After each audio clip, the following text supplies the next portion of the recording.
Film बावर्ची का निर्देशन और निर्माण ऋषिकेश मुखर्जी द्वारा एनसी सिप्पी और रोमू एन सिप्पी के सहयोग से किया गया है। इस उत्कृष्ट फिल्म की पटकथा स्वयं ऋषिकेश मुखर्जी ने तैयार की, जो तपन सिन्हा की मूल कहानी पर आधारित है, जबकि इसके मर्मस्पर्शी संवाद गुलजार द्वारा लिखे गए हैं। फिल्म में कलाकारों की एक प्रभावशाली मंडली है, जिसमें राजेश खन्ना, जया भादुड़ी, असरानी, हरिंद्रनाथ चट्टोपाध्याय, एके हंगल, दुर्गा खोटे, मनीषा, काली बनर्जी, उषा किरण और मास्टर राजू ने प्रमुख भूमिकाएं निभाई हैं। साथ ही अमिताभ बच्चन ने सूत्रधार के रूप में अपनी आवाज दी है। संगीत विभाग का नेतृत्व संगीतकार मदन मोहन ने किया, जिनके गीतों को कैफी आजमी ने शब्द दिए। तकनीकी पक्ष में जयवंत पठारे ने छायांकन और दास धौयमातकर ने संपादन का कार्य संभाला, जबकि फिल्म का वितरण आर्युपंत फिल्म्स द्वारा किया गया। फिल्म की शुरुआत एक बहुत ही अनोखे और रचनात्मक तरीके से होती है, जिसमें पर्दे पर लाल रंग का एक स्थिर पर्दा दिखाई देता है और पार्श्व संगीत में बर्तनों की आवाजें सुनाई देती हैं, जो फिल्म के शीर्षक बावर्ची के साथ पूरी तरह मेल खाती हैं। इस फिल्म की एक और बड़ी विशेषता यह है कि इसमें महान अभिनेता अमिताभ बच्चन ने सूत्रधार यानी नैरेटर की भूमिका निभाई है। उनकी गहरी और प्रभावशाली आवाज पर्दे के पीछे से सुनाई देती है, जो दर्शकों को शांति निवास नामक एक घर और वहां रहने वाले शर्मा परिवार के सदस्यों से परिचित कराती है।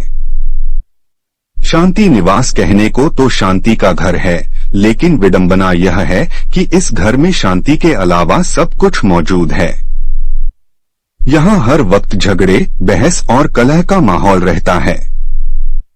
यह परिवार इतना झगड़ालू है कि कोई भी घरेलू नौकर या रसोइया यहाँ कुछ महीनों से ज्यादा टिक नहीं पाता। शर्मा परिवार की बदनामी पूरे शहर में फैल चुकी है और अब कोई भी व्यक्ति उनके घर में बावर्ची के तौर पर काम करने के लिए तैयार नहीं है। शांति निवास के मुखिया शिवनाथ शर्मा हैं, जिन्हें सब दादूजी कहकर बुलाते हैं। दादूजी का किरदार प्रख्यात कलाकार हरिंद्रनाथ चट्टोपाध्याय ने निभाया है। दादूजी थोड़े सनकी, गुस्सैल लेकिन दिल के बहुत अच्छे इंसान हैं।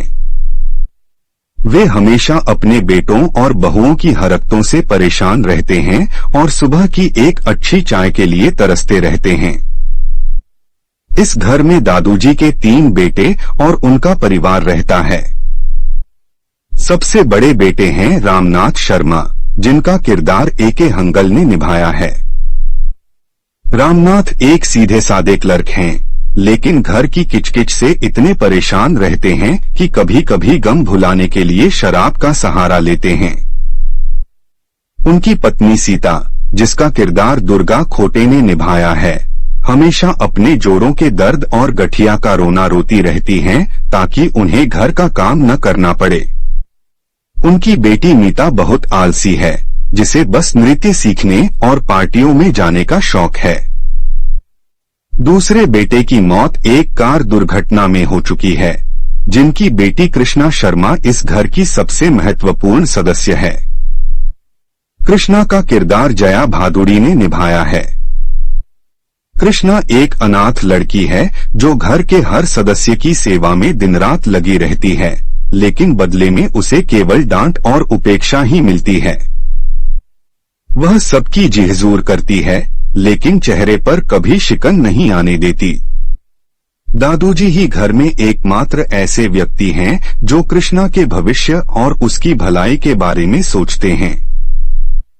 तीसरे बेटे काशीनाथ हैं, जो एक अहंकारी स्कूल अध्यापक हैं। उनकी पत्नी शोभा और बेटा पिंटू भी इसी घर में रहते हैं।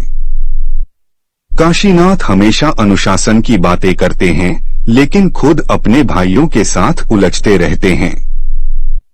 सबसे छोटा बेटा विश्वनाथ है, जिसे असरानी ने निभाया है।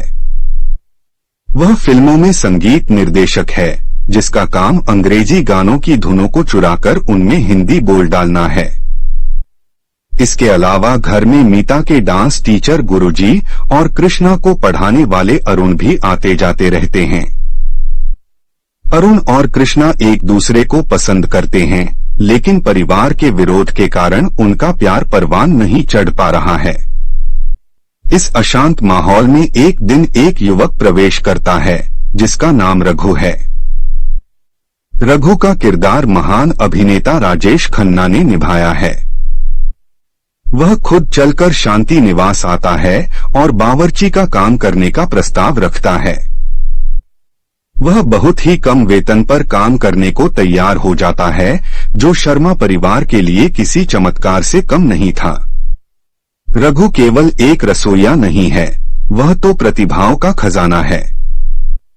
वह लाजवाब खाना बनाने के साथ साथ दर्शन शास्त्र की बातें करता है, सुरीला गाता है, कविताएं सुनाता है और नृत्य सिखाने में भी माहिर है। देखते ही देखते रघु घर के हर सदस्य का चहेता बन जाता है। वह घर की कलह को अपनी बुद्धिमानी और मीठी बातों से खत्म करना शुरू कर देता है। वह सबको एहसास कराता है कि परिवार और प्रेम का महत्व क्या है। वह कृष्णा की प्रतिभा को निखारता है और उसे संगीत और कला की ओर प्रेरित करता है। रघु के आने से घर में शांति तो आ गई, लेकिन उसके बारे में कुछ रहस्यमयी बातें भी थीं। वह दादूजी के बिस्तर के नीचे रखी उस भारी तिजोरी में बहुत दिलचस्पी लेता था, जिसमें परिवार के सारे गहने और कीमती सामान रखे थे। उसी समय शहर में चोरियों की खबरें भी आ रही थीं, जिससे रघु पर शक की एक हल्की लकीर खिंच जाती है। रघु घर के सदस्यों के बीच सुलह करवाता है और दादूजी को लगने लगता है कि रघु कोई साधारण इंसान नहीं बल्कि ईश्वर का भेजा हुआ कोई दूत है। रघु को पता चलता है कि कृष्णा और अरुण एक दूसरे से प्यार करते हैं, लेकिन घरवाले अरुण को पसंद नहीं करते। रघु उन दोनों की मदद करने का फैसला करता है। अचानक एक सुबह पूरे परिवार को पता चलता है कि रघु घर से गायब है और उसके साथ ही दादूजी के बिस्तर के नीचे वाली गहनों की तिजोरी भी गायब है। पूरे घर में कोहराम मच जाता है। सबको यकीन हो जाता है कि रघु एक शातिर चोर था, जिसने सबका भरोसा जीतकर यह बड़ी चोरी की। दादूजी और विश्वनाथ सबसे ज्यादा दुखी होते हैं। तभी वहां अरुण आता है और सबके सामने वह गहनों वाली तिजोरी रख देता है। अरुण बताता है कि उसने रघु को संदिग्ध अवस्था में तिजोरी के साथ भागते हुए देखा था। उसने रघु को रोका, उनके बीच लड़ाई हुई और वह रघु को पकड़ने ही वाला था कि रघु तिजोरी फेंककर भाग निकला। परिवार वाले अरुण की बहादुरी से इतने प्रभावित होते हैं कि वे तुरंत कृष्णा और अरुण की शादी के लिए राजी हो जाते हैं। लेकिन कृष्णा और मीता को रघु पर शक नहीं होता। वे मान ही नहीं सकती कि रघु ऐसा कर सकता है। जब सब लोग रघु को बुरा भला कह रहे होते हैं, तब अरुण का ज़मीर उसे कचोटने लगता है। वह सबके सामने सच उगल देता है। वह बताता है कि रघु असल में चोर नहीं है। रघु उससे अखाड़े में मिला था और रघु ने खुद उसे वह तिजोरी सौंपी थी। रघु ने ही अरुण से कहा था कि वह परिवार के सामने यह झूठ बोले कि उसने रघु से लड़कर तिजोरी वापस ली है, ताकि अरुण परिवार का भरोसा जीत सके और कृष्णा से उसकी शादी हो सके। रघु ने अपनी छवि खराब करके भी दूसरों का घर बसाने की कोशिश की। यह सुनकर पूरा परिवार सन्न रह जाता है। कृष्णा घर के बाहर रघु को ढूंढने निकलती है और उसे सड़क पर जाते हुए देख लेती है।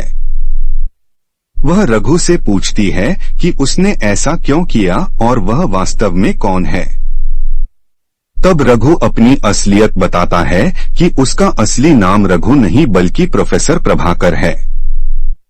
वह एक बहुत पढ़ा लिखा इंसान है, जिसने अपनी जिंदगी ऐसे टूटे हुए परिवारों को जोड़ने के लिए समर्पित कर दी है। वह वेश बदलकर घरों में जाता है और वहां की कड़वाहट को दूर कर देता है। शर्मा परिवार को अपनी गलती का एहसास होता है और वे रघु के प्रति कृतज्ञता से भर जाते हैं।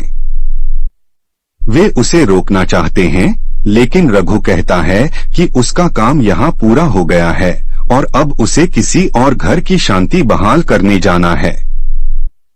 फिल्म के अंत में अमिताभ बच्चन की आवाज फिर सुनाई देती है, जो कहते हैं कि रघु एक नए घर की तलाश में निकल पड़ा है। उम्मीद है कि वह घर आपका न हो।